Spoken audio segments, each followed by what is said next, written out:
warahmatullahi wabarakatuh. Nama saya Raga Mujahidin dengan NPM 24070511015. Di sini saya akan menjelaskan tentang bus system dan juga perangkat input output. Nah, bus system itu dia merupakan komponen fundamental dalam arsitektur komputer. Dia berperan sebagai jalur komunikasi utama yang menghubungkan berbagai perangkat dalam sistem. Jadi, bus system ini yang menghubungkan antara komponen-komponen yang ada di komputer ya. Kemudian bus ini memungkinkan transfer data, instruksi dan sinyal kontrol antar komponen seperti CPU, memori dan perangkat input output. Jadi bus system ini dia yang pertama bisa untuk transfer data, kemudian untuk transfer data instruksi, alamat dan juga biasanya untuk sinyal sinyal kontrol ya. Uh, yang menghubungkan antar komponen gitu. Sehingga sistem komputer dapat beroperasi secara terpadu dan efisien. Lanjut. Di sini ada beberapa jenis bus system. Yang pertama ada bus data. Bus data ini dia berfungsi untuk mengirimkan data antara berbagai komponen komputer, termasuk CPU, memori, dan perangkat input output. Nah, lebar jalur bus data yang diukur dalam bit ya. Dia misalnya 8 bit, 16 bit, 32 bit atau 64 bit. Menentukan jumlah data yang dapat ditransfer dalam satu siklus clock. Jadi semakin lebar jalur busnya dia semakin banyak instruksi yang dapat dapat ditransfer. Jumlah datanya makin banyak. Dalam satu clock, jadi dalam satu perulangan itu berapa banyak data yang bisa dikirim ya. Nah, lebar bus data yang lebih besar memungkinkan transfer data yang lebih cepat sehingga meningkatkan kinerja sistem secara keseluruhan. Kemudian yang jenis selanjutnya ada bus alamat. Nah, bus alamat ini dia digunain untuk nentuin lokasi data atau instruksi yang ingin diakses oleh CPU. Jadi kalau misalnya CPU itu dia pengen mengakses suatu data, itu dia biasanya ngambil alamat kan. Nah, alamat itu dia ditentuinnya itu lewat lokasi lewat busnya ya, bus alamat. Nah, setiap lokasi memori atau perangkat input output memiliki alamat unik yang diidentifikasi oleh bus alamat. Jadi setiap alamat unik itu diidentifikasinya lewat bus alamat itu. Nah, lebar jalur bus alamat menentukan jumlah lokasi memori atau perangkat input output yang dapat diakses oleh CPU.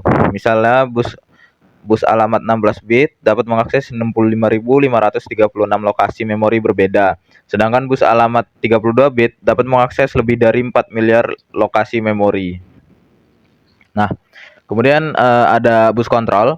Nah, bus kontrol ini dia bertanggung jawab untuk mengirimkan sinyal kontrol antar CPU dan komponen lain dalam sistem. Sinyal kontrol ini menentukan operasi yang ingin dilakukan, seperti membaca data dari memori, menulis data ke memori, atau memulai proses input output. Contoh sinyal kontrol itu kayak misalnya read, write, itu clock, interrupts, atau reset ya. Nah, ini sinyal kontrolnya itu dari bus kontrol ini. Lewat bus kontrol ya dia dikirim ya. Nah, kemudian ada fungsi dan komponen bus. Yang pertama ada interkoneksi bus.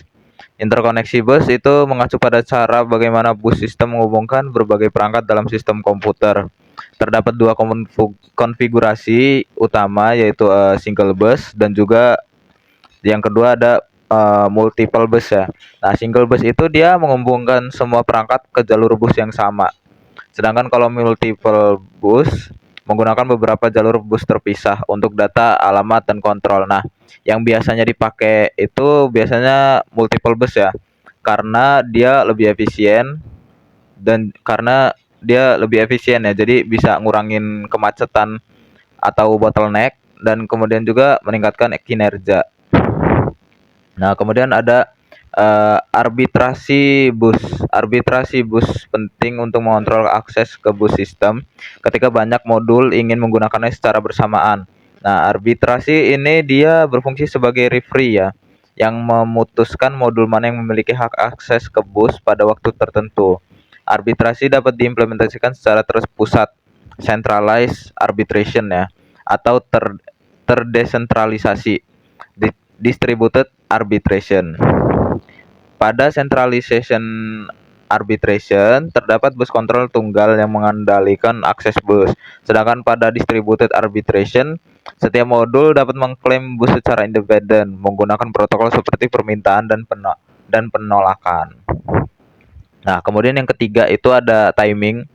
Timing mengacu pada sinkronisasi transfer data pada bus sistem. Terdapat dua pendekatan, synchronized timing dan unsynchronized timing.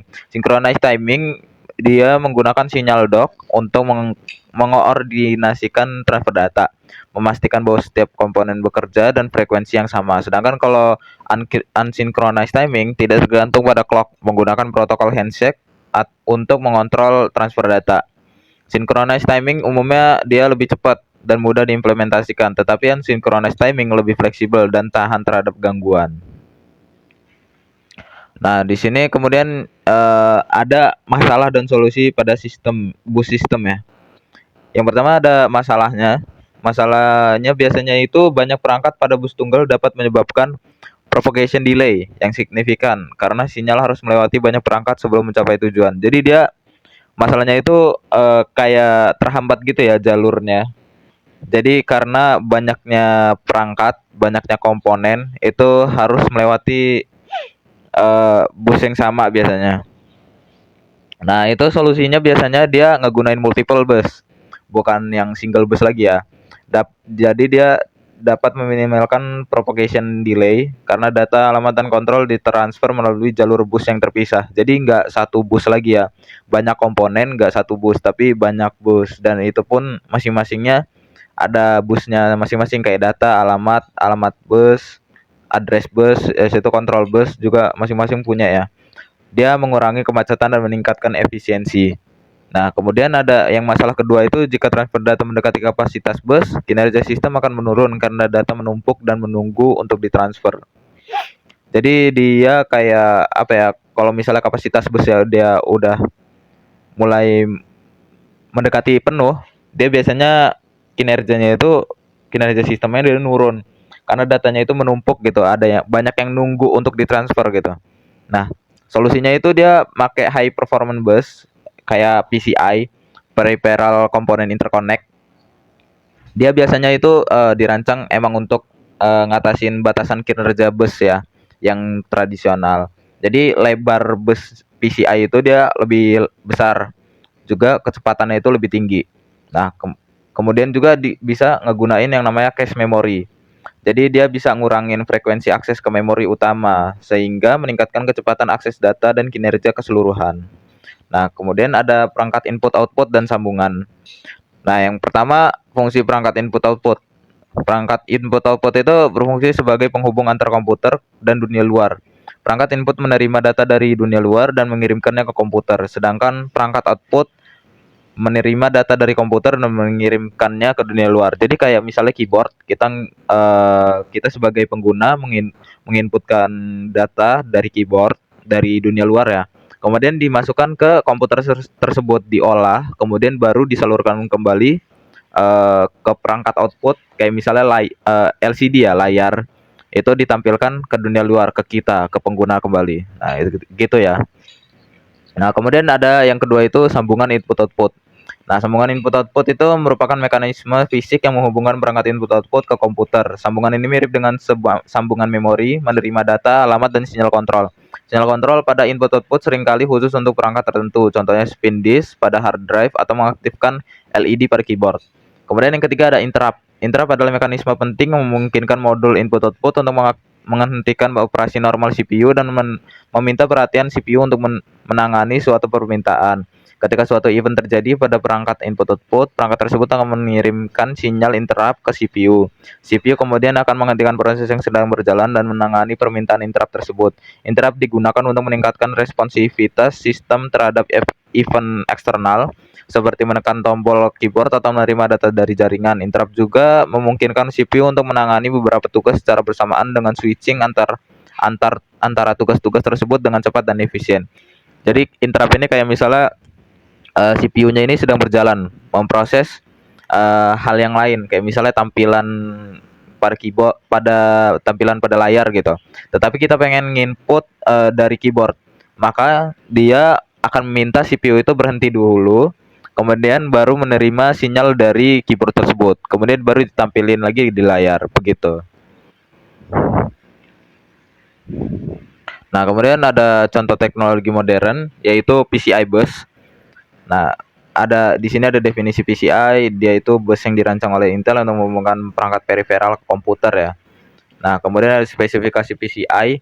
PCI ini mendukung lebar jalur 32 atau 64 bit. Jadi dia sangat besar ya. Kemudian juga kecepatan clocknya bisa sampai 50 MHz. PCI memiliki jalur khusus untuk alamat alamat, clock, sama reset dan interrupt. Jadi dia punya jalur khususnya sendiri-sendiri ya kalau di PCI. PCI juga memiliki fitur-fitur tambahan seperti dukungan error detection, memiliki jalur khusus sehingga meningkatkan keandalan dan stabilitas sistem. Nah, kemudian ada keunggulan PCI. Jadi PCI itu dia lebar busnya itu lebih panjang, lebih lebar, lebih besar ya, 64 bit. Jadi memungkinkan transfer data yang lebih tinggi, cepat dan juga luas ya. Dia fleksibel, dia bisa menghubungkan berbagai perangkat karena PCI itu ngedukung berbagai jenis perangkat ya dengan berbagai fungsi. Itu juga PCI punya yang namanya error detection, dia melalui jalur khusus sehingga meningkatkan keandalan dan stabilitas sistem. Nah, di sini langsung aja penutup. Bus sistem itu fondasi penting dalam arsitektur komputer, memungkinkan transfer data, alamat, dan kontrol secara efisien antar komponen seperti CPU, memori, dan perangkat input-output. Nah, memahami arsitektur bus dan perangkat input-output memungkinkan kita untuk mendesain dan membangun sistem komputer yang optimal dan responsif terhadap kebutuhan modern. Baik, itu saja dari saya. Jika ada salah, saya mohon maaf. Kepada Allah saya mohon ampun. Wabillahi taufiq wal hidayah. Wassalamualaikum warahmatullahi wabarakatuh.